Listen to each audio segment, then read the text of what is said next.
Hi, this is Christian Cantrell with Watch Report, and today I want to show you the Rolex GMT Master 2.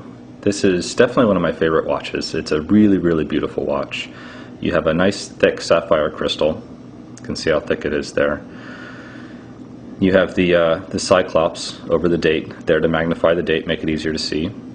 You have a very nice, very well designed, very robust bidirectional rotating bezel.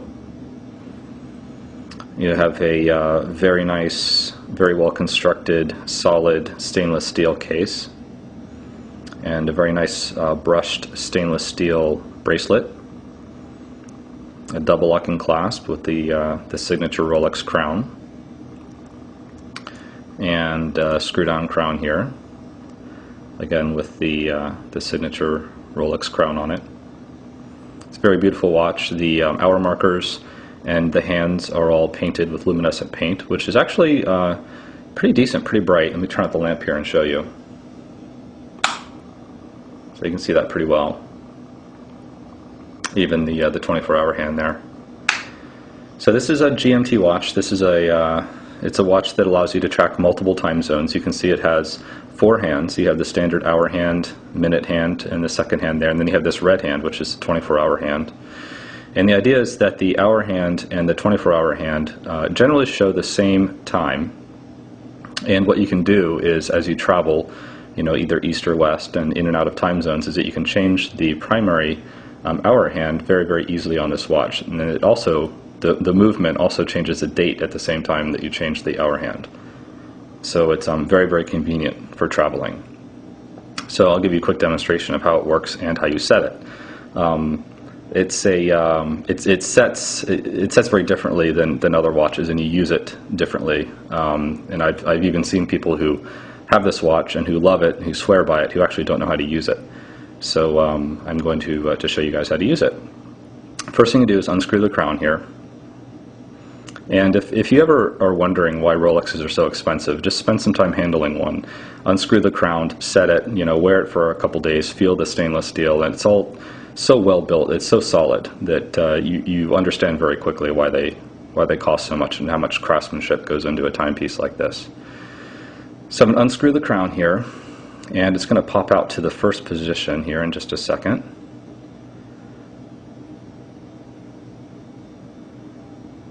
Okay, and in the first position, the watch is in a manual wind mode, which means that, there it goes, it just popped out, which means that you can wind the watch manually. It's an automatic watch, so it typically winds itself, but you can also wind it manually, which is really nice to be able to do that. To fully wind the watch, you do about 30 turns, between 25 and 30 turns away from you, or clockwise.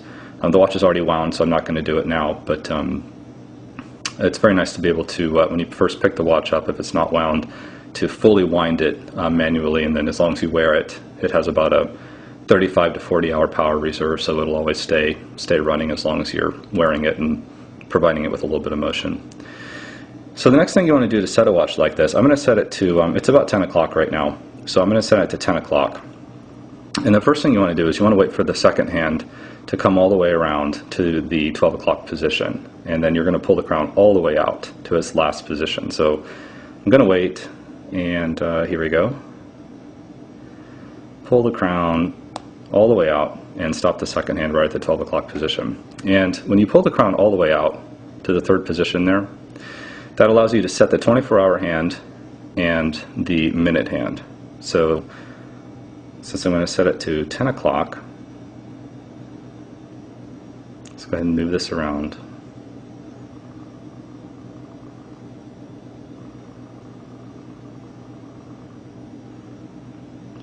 Okay, so